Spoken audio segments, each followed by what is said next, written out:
Welcome to Real Estate Powerhouse, live on Tap Talks with your host, Talia Bashani, top real estate attorney and negotiation expert. This is your opportunity to get the inside scoop and hear straight from top real estate agents in the business. Broadcasting live from New York City, learn the secrets of their success and hear the most authentic, real, unfiltered stories about how they got to where they are today.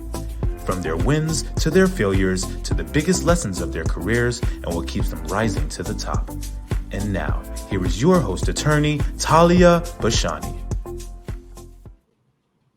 Good afternoon. Welcome to the show, Real Estate Powerhouse, live on Tab Talks. Today we have with us Jessica Peters from Douglas Elliman. Thank you so much, Jessica, for being here today. Thank you for having me. I'm so excited to be on the show. Okay, wonderful. Great to have you. So we want to start a little bit about, your history, your background. If you could tell us a little bit about, who you are and how you got started in the real estate game. Sure. So what's actually funny is that I never intended to become a real estate broker. I actually was initially going to become a chef and then a lawyer. And after taking the LSAT, taking the LSAT prep, I should say, I was like, I don't know about this. And funny enough, my uncle, Chris Peters, was working with Barbara Corcoran at the time and was always ranting and raving about, how wonderful real estate was and how he thought I would be very good for it. So when I graduated college, I went right to Douglas Elliman and I've been there for 17 years. Wow. When I started, it was a very interesting time. It was 2008 is about when I went on my own. So it was very difficult to get any business because who wants to work with a brand new broker when the market's crashing? So, Right. One of the things that was silver lining about that is I say that bad markets make good brokers because you have to learn everything if you want somebody to work with you. So based on that logic, 17 years later, here I am, a little over 1.5 billion sold. Wow. Since I started. So you are a real powerhouse. Yeah. You know what's so impressive is that I think you're one of the first agents that I've had on the show that actually jumped right in after college. Like so many people fall into it. They have another job, they have another gig, they have another career passion, and then they fall into real estate like later in life. But to hear that you really took the plunge and got into the industry straight out of college when you were like a youngin and a newbie, that's just so amazing because that's really perfected, your craft.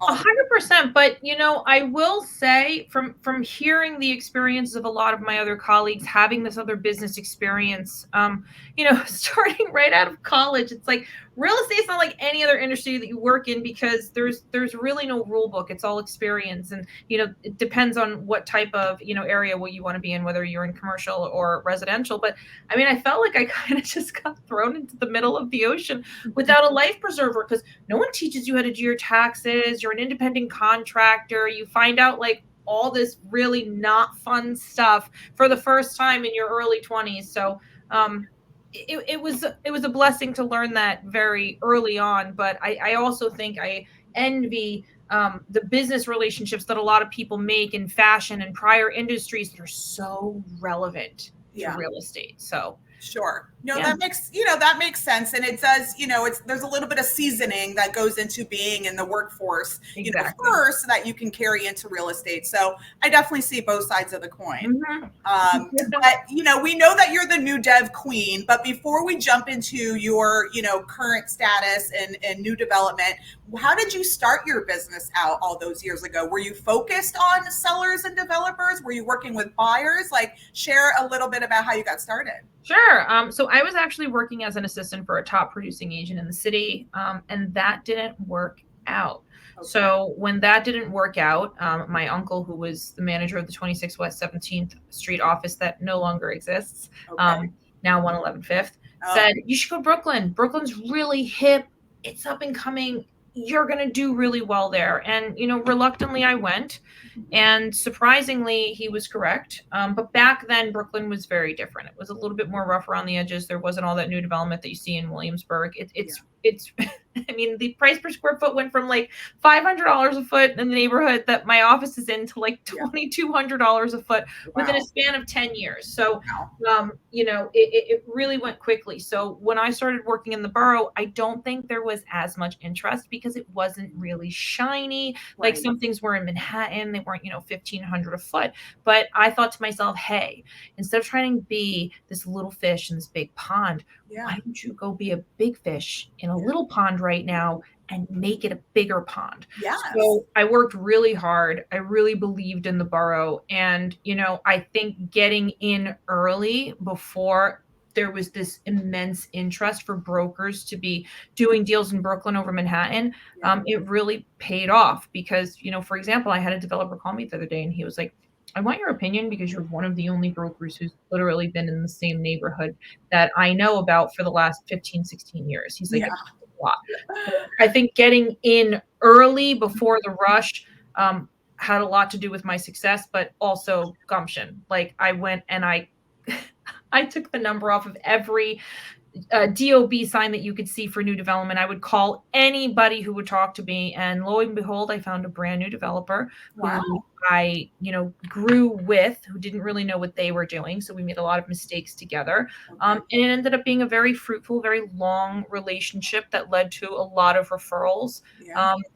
And now here I am. So it sounds like you really like your niche, even from way back when, was working with new builds and developers. So you weren't really running around town with buyers showing property. You were solely focused on getting exclusive listings.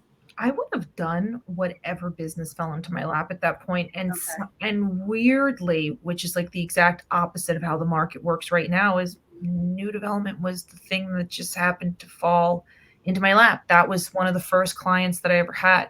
I also maybe willed it because I just thought new development was so cool. But it was really just like walking around in high heels, calling signs and having meetings with anybody who would listen to me, and having the education. Like I did a ton of Brian Tracy, Tony Robbins, Brian Buffini, Mike Ferry, Tom Ferry, you name it, I did it. So any kind of coaching. And then I got into like more in-depth like coaching stuff that's more personal, like Vivace Max Victor, and I've worked with Gary Parks. So after all of that, it also kind of teaches you how to hone in your craft once you even have that platform so that you can continue to grow. Yes, I love that. And, what I love about what you said is that you really focused on, your own personal growth and being the best person and, real estate agent and sales techniques that you could obtain for yourself in order to really perform at your highest level for your clients. And a lot of people just kind of, are just like, oh, I'm just going to figure it out along the way. And it's just going to be, trial and error. But you were like, no, I'm really taking this seriously. And I'm going to do everything that I can for personal development and, really hone in on my craft. So that being said, give us a little bit about, for all the viewers and all the listeners out there that maybe their passion really is to get into new development. Now, we know that it's a multifaceted type of position, right? So you're not just, when you're taking over a whole building, it's everything from like design to marketing material to advertising to staging, all these things that go into a new dev, which is so different than just working with, buyers and taking them around to listings. So, tell us a little bit about what, all those different areas that you have to really master and what it takes to perform at that level. Sure. So there's a lot more red tape with new development, but it's also very, very fun because, when you get in on the ground and you have a really good relationship with a developer, there's opportunities for a broker to have input on the floor plan, have input on all the finishes. And if it's something where you've had success in the past, it's incredibly easy to insert your opinions moving forward. But before you can get there, there's a lot that goes into it. Now, when you're going to be advising people with respect to new development, knowing standard building code, and I'm not saying you even need to know the names of the code, just like average things like you have to have 5 feet for ADA, which is for disability, or 30 feet from the back of a building to the end of the lot for light and air. So Yes. I don't know what those are called, but I know that you can't build something without those 2 things. Exactly. So these are the types of identifiers that developers are looking for when they're working with an agent. So if you know basic code and you can navigate that, and then you can make suggestions based on that, it's going to be a lot easier to create those relationships. But it took me probably 5 or 6 years to really wrap my head around building code, especially because it changes so much. I mean, look how often we have new fair housing regulations, or how often REBNY is implementing new rules. So it's the same thing with the departments of buildings. So knowing your laws is really important. Knowing your tax classes are very important, because you could have new developments that are 3 units, 8 units, 10 units, 100 units, and those are all looked at differently.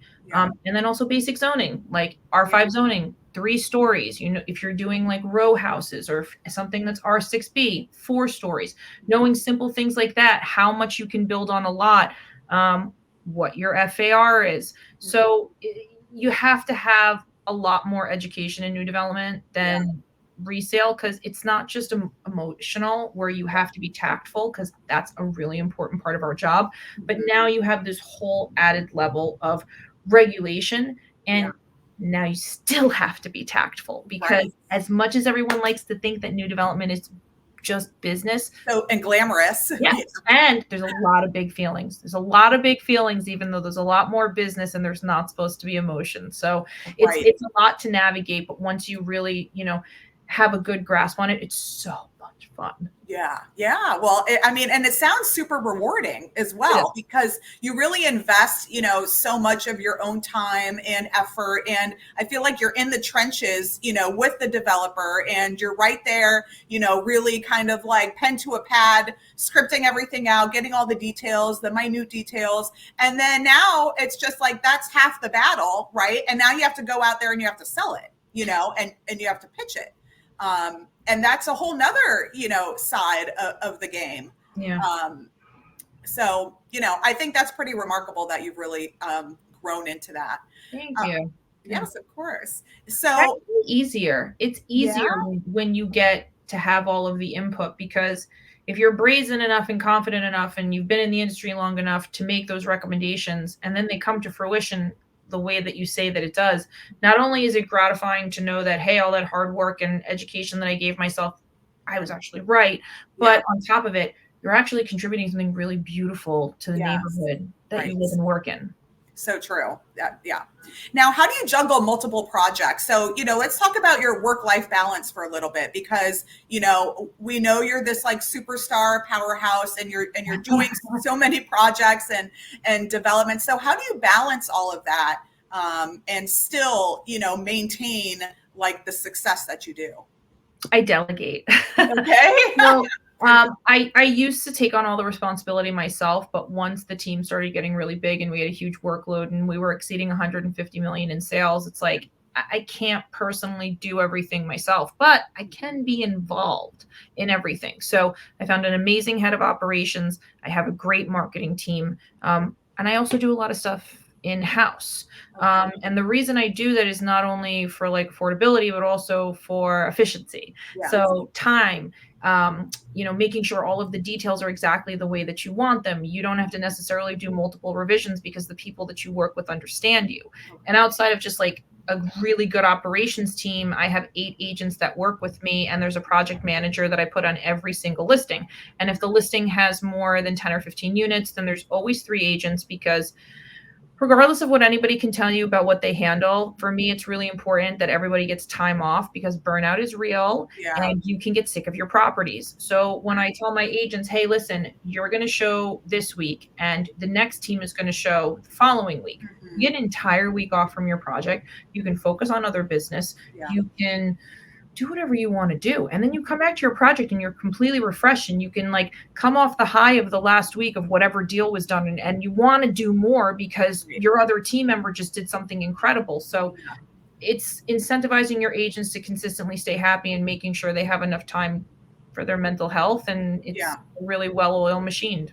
Yeah, no, that's fantastic. And I'm sure it takes time to actually find the right people. You know, everybody says you're only as good as your staff, right? Because you can only do so much as, you know, one person. And then it's really that employee retention and you know, and the quality of your team and everything that you can rely on. Because as soon as one, you know, let's say wheel falls off the car, now you're relying on the other three wheels. And it's like you have to then rebalance everything and get everything back in line. So, you know, going through that process, I'm sure also has its challenges, finding the right people. Well, it's true, but most of the people who have been with me, I mean, like I have a team member who's been with me for 14 years. Oh my God. So, you know, it took a while in the beginning, but the one thing I learned is that you have to hire people that are just as qualified as you, if not more qualified than you. And you can't be afraid to give them the secret sauce. Like whatever kind of thing that I do in my business that's successful, I'm not afraid to share these secrets with my team members because they're going to put their own spin on it and they're going to do it their way because nobody else is Jessica Peters. So not having like this, like, oh, is someone else going to steal my business, you know, and if they did, like, shame on them, you're off my team. But no one has ever tried to do that to me. So me offering this trust to them and also paying them very well, because that's one thing that I think a lot of people in this industry don't do. And it's one of the reasons why there isn't agent retention. Like, you would pay what you get for. You get what you pay for. Yeah, you get what you pay for. Absolutely. It's like, oh, you're just going to give me 5% or whatever. It's like, yeah, you know, that person's not going to work as hard for you. Yeah. So if you want top producers, you got to pay top producer money. Yes, absolutely. Hey, money talks, especially in this business. It sure does. Yeah. It sure does. Now let's talk about a little bit of your sales strategy. So, you know, let's say you have a phenomenal building, you know, an amazing development that really kind of can sell itself. But now, you know, you've sold maybe 60% or 70%, and you now have another 30% to go. Okay. So obviously the remaining units, sometimes depending on market demand, are, you know, could possibly be the largest, most expensive, you know, units, because the 1 bedrooms and the 2 bedrooms, they're pretty much flying pretty quickly because that's the norm of our market. So what's your strategy to really spin, you know, and get a true sellout for your developer? Sure. So if you're talking about larger units that are lingering on the market, I think, you know, one of the biggest issues is that in new development, you see model unit photos that are used for multiple units in the building, right? So if you're having an issue moving units, then a refresh is the most important thing that you need to do across the board in a new development in order to get that momentum going again. So one of the things that I always do is, even before we lose momentum, like if I feel the momentum is starting to slow and we don't have the same traffic, the same interest, the same amount of offers, we pivot before it stops. So whether that's moving the model unit, maybe doing a building video, or doing something that specifically highlights the features, differentiating this unit versus the model unit or any of the collateral that we might have been using, like to initially hype the building. So giving it its own individual spotlight. And it usually works. Anytime I've ever had an issue where someone brought me in because they needed to sell units or they had units that, you know, didn't work well, I gotta say, the way that you stage something makes a huge difference. Because, for example, you can go into the most beautiful apartment, but if you use really small furniture in an apartment that's big and the scale is off, it's going to look absolutely ridiculous. Or if you try to make a small apartment look big by using small furniture, like, let's call a spade a spade. Right. So also, you know, you don't want to try to pull the wool over people's eyes. Like, you want to work with what you have. So I'll use bigger pieces in a smaller space, but in a selective way where it actually highlights the space and you're like, oh, wow, I can't believe that couch is so big, or I can't believe you fit an 8-person table in this space. So it's kind of making people say, oh, I didn't realize that could fit that. Oh, I didn't think you could do that. So you just try to get creative and say, what haven't we shown people that they need to know? Awesome. I love that. That creativity really comes into play, and the proactivity, because it sounds like you're like, look, I'm not going to wait for the shit to hit the fan. I am going to get ahead of the ball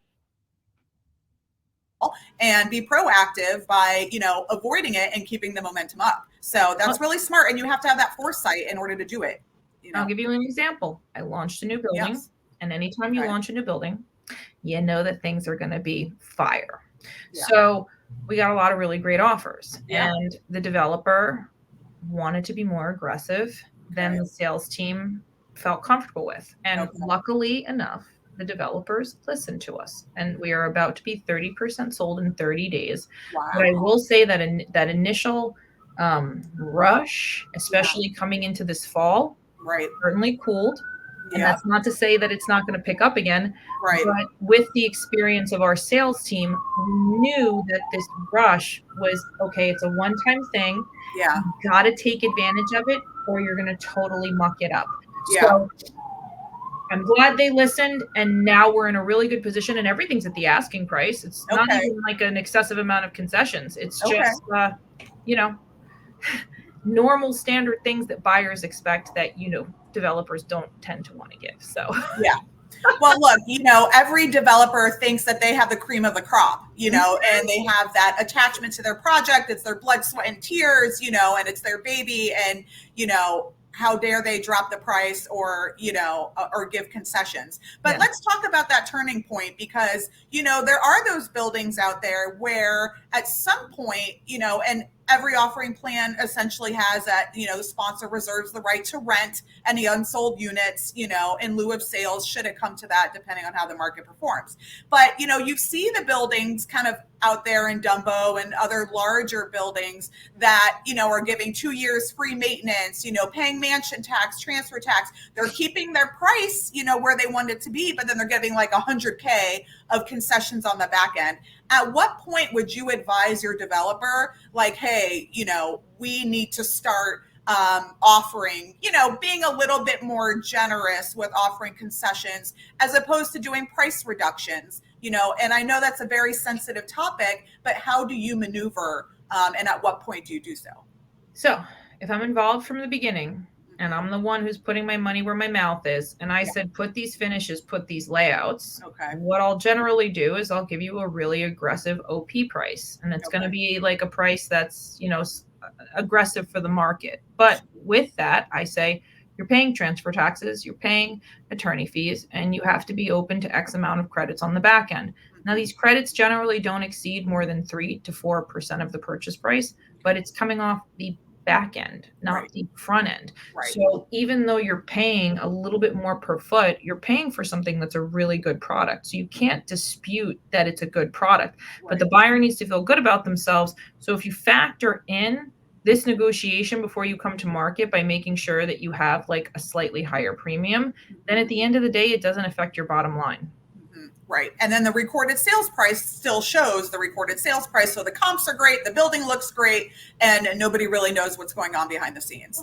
And honestly, even if I didn't have anything to do with it, I always tell people, guys, factor in concessions. If you do not factor in concessions, then I just don't think it's smart. Like, even if you're in a great market, okay, fine, then you don't have to pay them. But look how quickly we went from 3% to 8%. So it's like in 10 months, 11 months. So nobody thought that was going to happen. Everybody actually fought against that. So if you didn't factor in being able to pay concessions now, I don't care what product you have.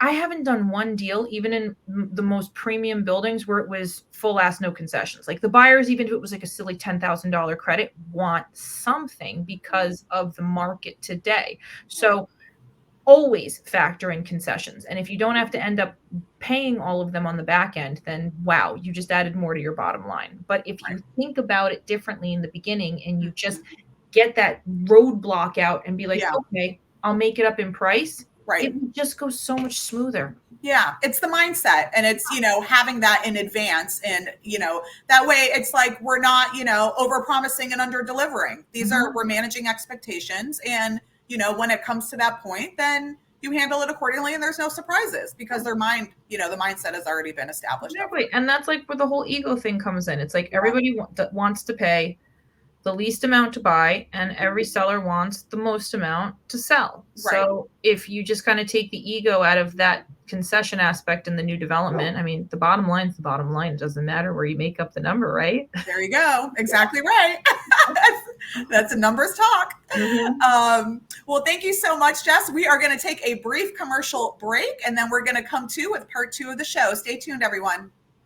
Whether you are a new buyer or a seasoned investor in the real estate market, you need top legal representation and expertise to ensure your transactions close smoothly and successfully. As someone whose priorities are communication, attention to detail, efficiency, and creative negotiation, TAB Law Firm provides hands-on, personalized service that focuses on clients' needs and peace of mind. After working with big corporate law firms, I realized their focus was on volume rather than nurturing and protecting their clients. I then decided to start my own firm 15 years ago to provide exceptional, personalized service that protects and informs my clients every step of the way.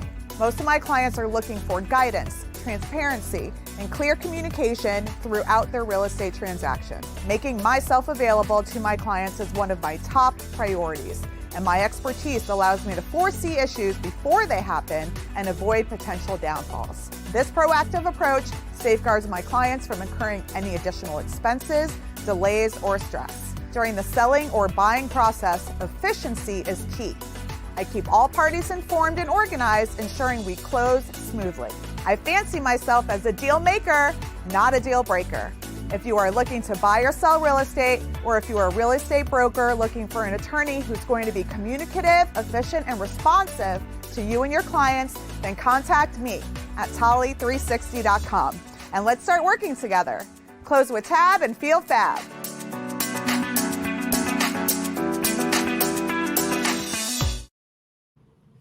All right, welcome back, Jess, to part 2 of Real Estate Powerhouse. We are in the house with the new dev queen, Jessica Peters at Douglas Elliman. So, Jess, I want to start off this segment by asking you, what do you think your biggest break or the biggest game changer in your career was? You're going to laugh at me when I tell you what the biggest game changer of my career was. So I was actually fired from my admin position, working for a top producing agent. And it wasn't of anything because I did. It was just, I don't know, the name of the game for this particular part of the industry. So, being released from that job, not knowing why I was released from that job, really kind of like took a toll on me mentally. So, I questioned myself. I couldn't figure it out. And it really kind of took me down a peg.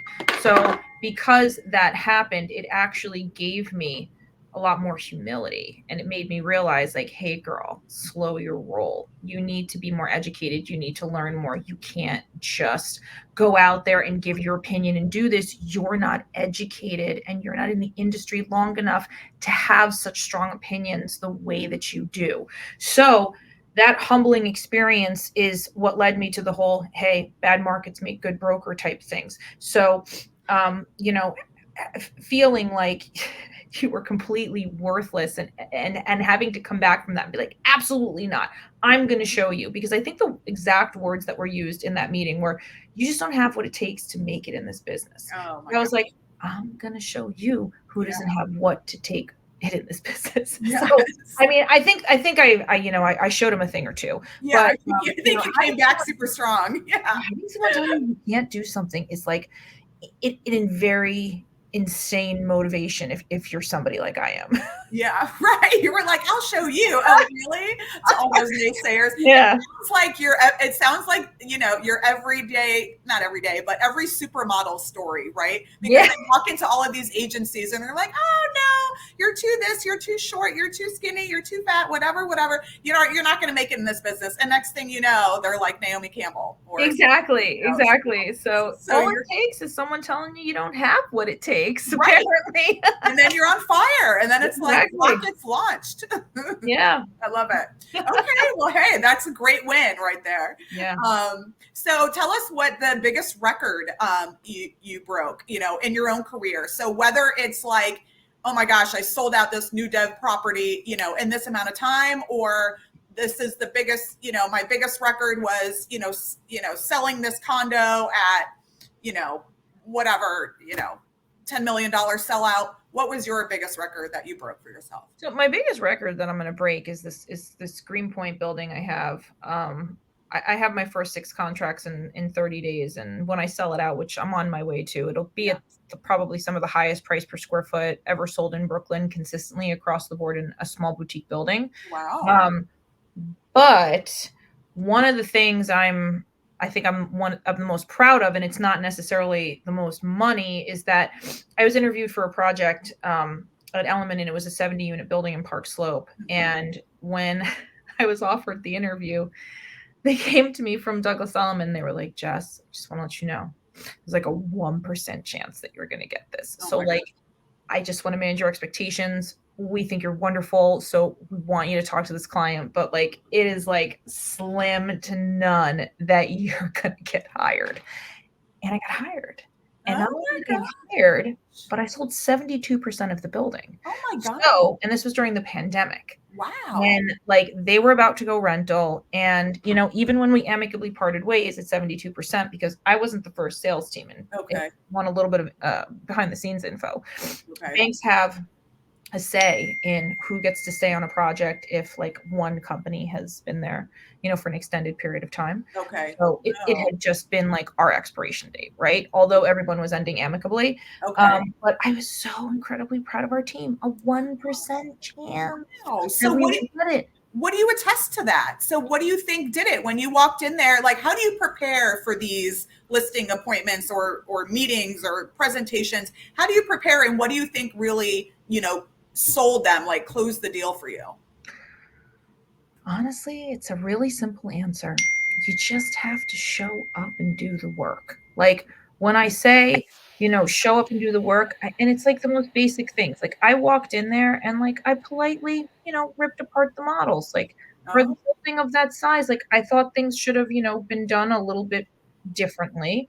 I understand that other people have their own opinions about the way things are done, but in new development, there's just certain things that you would assume that you would see, right? Mm-hmm. Or just like in a model unit, if you have like a 2-bedroom or something like that, like you want to have certain things, like somewhere where someone can hang their coat, somewhere where you think there's going to be like their shoes or their mudroom. So you create these little areas to inspire people. And so often I go into spaces and there's no creativity. There's nothing in there that says, I want to live here. And even if it's something as small as wallpapering a powder room. Yeah. It's like night and day. Wow. Fire. Like it's unreal, these silly little things that you could be doing that get things sold so much quicker. Plus, I had there were 38 unique layouts in the building. So, I'm sorry, 51 unique layouts, 38 with outdoor space. Okay. So there are 51 unique layouts out of 70.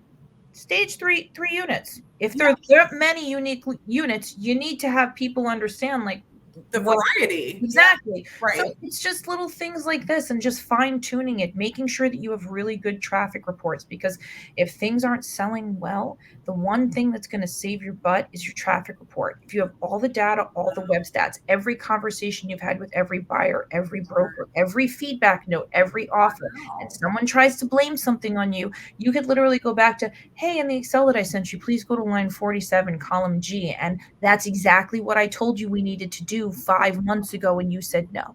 Wow. So when you can do silly stuff like that, it helps you not only get more business from the client and also come in and fix whatever project you're trying to fix or launch, but it also keeps accountability, because if someone tries to point the finger at you and you have all of the data that's ever existed in the building, it's much easier to negotiate for yourself. Yeah. And to cover your own tracks, So I love, document everything, be super organized, and you basically CYA, Yeah, exactly. And, that was a really good point that you mentioned before, as far as it's the little things that count and actually go a long way, because you're appealing to all 5 senses of these buyers, the sight, the smell, the touch, maybe not the taste, but hey, if you have some goodies in there, you're appealing to that too, But you're right. It's like all those little finite details go such a long way because it really gives that buyer the ability to envision, walking into this unit as their future home. Do you know often I walk into a model unit and there's dust bunnies in the corner, no hand soap in the bathroom, and no toilet paper? Yeah. Do you think that that's going to make my experience coming for 20 minutes if I have to use the restroom? Do you think it's going to make me feel good? Not only is there no toilet paper, there's no place for me to wash my hands. I'm already feeling super uncomfortable. So you're starting off something that you would never even would think would interfere with your showing. And now somebody is frazzled because they needed to use your restroom. Yeah. Over something just like humanly nature, like, circumstance. And now they're just turned off. Exactly. Yeah. Or embarrassed, and they don't want to come back because they pooped in your bathroom and you didn't have toilet paper. Right. Oh, Lord. Although people do that sometimes. I wish they wouldn't at my open houses, but it happens. I'm sure you've seen some crazy, crazy things. Well, this is the thing. Like, I go into new developments, and this is a little TMI, but like, there are dirty toilets. Like, how are you going to let me have an open house with a dirty toilet? Like, that's disgusting. Well, I've seen like construction workers use the toilets in the units and they like leave the seat up or like leave, debris, and it's just so gross. Yeah. You want to buy a $3 million apartment and there's already poop in your throne? Yeah. Gross. Right. Exactly. Turn off. Next. I'm going to go to the place that actually sends the cleaners. Thank you. Bye. Exactly. And, that's like, it's like, again, that should be like note to self, like note to the listing agent, make sure you prep your unit before the showing or have somebody check it out before the showing, but yeah. So let me ask you about what you love most about being a real estate agent and being in the real estate industry. Like really like what gets you pumped in the morning? So it's a weird answer. Okay. Number one, that's more related to the business is I love seeing something that I suggested and created and having people love. Like if I really have a lot of creative direction with the floor plan that I work with the architect and the designer, and then someone comes into the project, and by the way, I stage all my own listings too. Okay. They'll come in and they'll just like rant and rave about how beautiful the staging is and how amazing the building is and how they finally built something that's in line with the demographic. And it literally just like melts my heart because like I'm not an architect, I'm not a designer. I am a real estate broker who somehow became these things. Right. And like, that's not easy to do, to have somebody to trust you, to give you that much authority on something that's that much money. So that trust between the client and then the delivery of like the product and the response, that is my favorite part. Okay. Along with this industry tests my patience. So it's really good for me to learn how to react and respond and not react. Mm-hmm. So as stressful and high paced this industry can be, I find the silver lining in learning how to navigate really difficult emotional situations that have nothing to do with anything that I did. It's just like, you know what I'm talking about, where like you just have to sit there and like let it happen because you're the punching bag. You're the one in this transaction that's gonna get the brunt of whatever bad happened, and you just gotta eat it. So learning how to deal with those situations gracefully has been a blessing. Yes. No, very well said. And you need to have thick skin in this business, because listen, people are going to like chew you out. If your fault, not your fault. They're mad at the situation. They're mad at the circumstances. And the closest person to them, in their camp is really the ones that get the beating. So yes, definitely been there, done that. But moving on. So I want to talk a little bit about what you see for yourself in the future. Have you ever thought about developing your own projects? Like, what are your career goals, let's say in 5 years from now? Like, what are your, do you have any, other passions that you really want to delve into? You said you're such a great stager and the design and things like that. What do you see for yourself in the future? Oh, I got a bunch of side hustles. I'm a stager, a video production company, designer, an architect. No, I'm just kidding. But no, seriously, I love to do it all. And, in the last 2 years when I became independent, just like I used to have partners like my whole career up until recently. Okay. It's actually very enlightening, like to have to really depend on yourself and like not have anyone ping pong ideas off of. Okay. And it really kind of forces you to look within and be like, what do you want? Like, it's your team now. You can do whatever you want. So what do you want? And you're right. I do want to develop. I want to do small scale boutique development. And I'm actually in talks with figuring out how I can get my own shovel in the ground. Okay. I have a lot of clients who invite me in to invest on projects, which I'm carefully considering now for the next round. So it's definitely an avenue I want to explore. A lot of my clients tell me that I'm too good at it not to do it. So I think it would be remiss if I totally agree with that. Yeah. And plus, like, the staging is great. I can like switch out the furniture in my house as much as I want to. It's like, I don't like this piece of art. No problem. I'll get a new one. I don't like my headshot. I'll just do some photos. So like, I'm just making my life really easy with all my side hustles. But, you know, outside of work, I work with a lot of dog rescues. I have 4. And you just got your most recent rescue. I did. I just rescued little Cheddar last week. Cheddar. So. Yes. So cute. I saw the photo. So now I have 4 again. But outside of that, I love cooking. And honestly, I just want to have a farm where I can have a big greenhouse and grow tropical fruit all year round. So. Oh, that sounds like the dream. That's like the antithesis of New York City life. Yeah. Right? Yeah. Country girl. Yes. Well, hey, you can go up in Hudson Valley and, you know, do that on your off time. Exactly. Overalls in the country. I love it. Blazer in the city. Yes, indeed. So let's pivot to technology a little bit, because you've really been, like you said, in this business for 2008. You've seen how much, you know, technology advancement has really done, you know, for this industry. Talk about how you utilize, whether it's your digital marketing or AI or whatever it may be. How has, you know, technology really affected, you know, your work and your sales and things like that?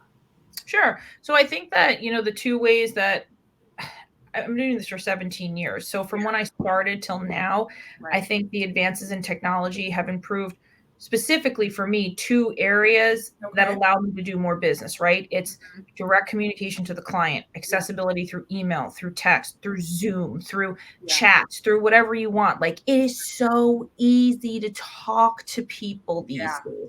Not that easy back in the day. I remember if I forgot to write down where I was going, I couldn't put a calendar invite in. I think I had like one of those like kooky little Nokia phones or whatever it was. It's like, you didn't have any of those things. So it's like, if you didn't write it down, any little small thing that you could just like jot down on your phone, now you're screwed. You don't know the apartment number. You don't know anything that you're doing. So I think that we take for granted how easy it is to jot down notes and it is to communicate with our clients today. But outside of that, visibility. When I first started, you had listing photos. Like, I don't even think that listing videos were a big thing. And while you could really showcase a property with, you can't actually, you do, right? Everybody does. But if you have something special, like if you have 20-foot ceilings, if you have like incredible marble or millwork or something detailed that you really need to like show off so people could feel like they're there.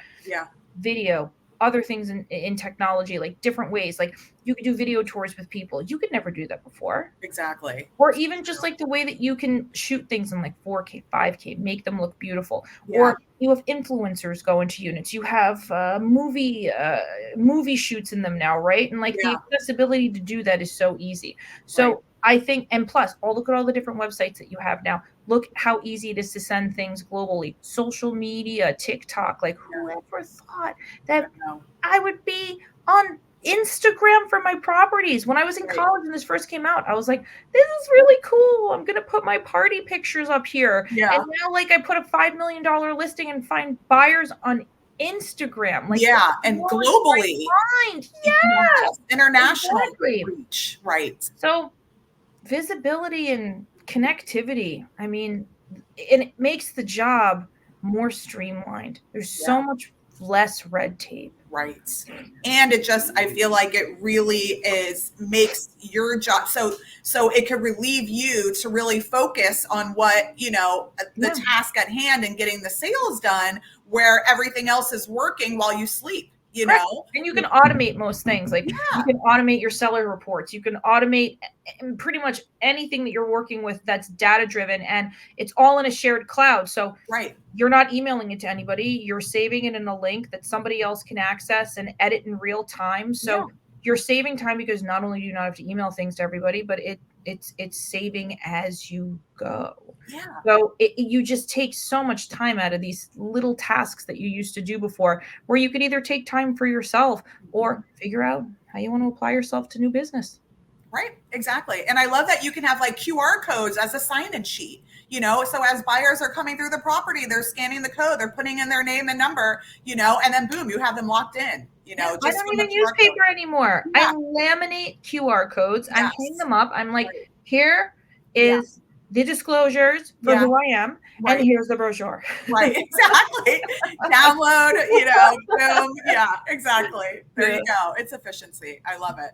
Well, thank you so much, Jess, for being with us today on the show. You have really contributed such invaluable knowledge, and we're so happy to have you as a guest today. So for our viewers and listeners that want to connect with you and reach out to you, what's the best way to reach you? Sure. So if you want to reach out to me on Instagram, it's the Jessica Peters team.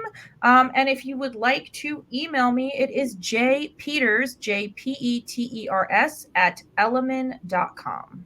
Fantastic. Well, thank you so much, Jess, and I will be seeing you soon. Amazing, Talia. This was so much fun. Thank you for having me. All right. You got it. Thank you. Bye. Bye.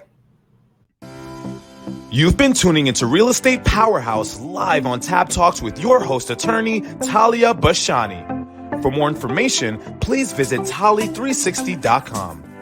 You can watch this show streaming live on StreamYard and available across all social media outlets, including Apple Podcasts, Spotify, Instagram, Facebook Live, and more. Stay tuned for next week's episode. Thank you for your positive feedback, comments, and questions, and please share this show with your network.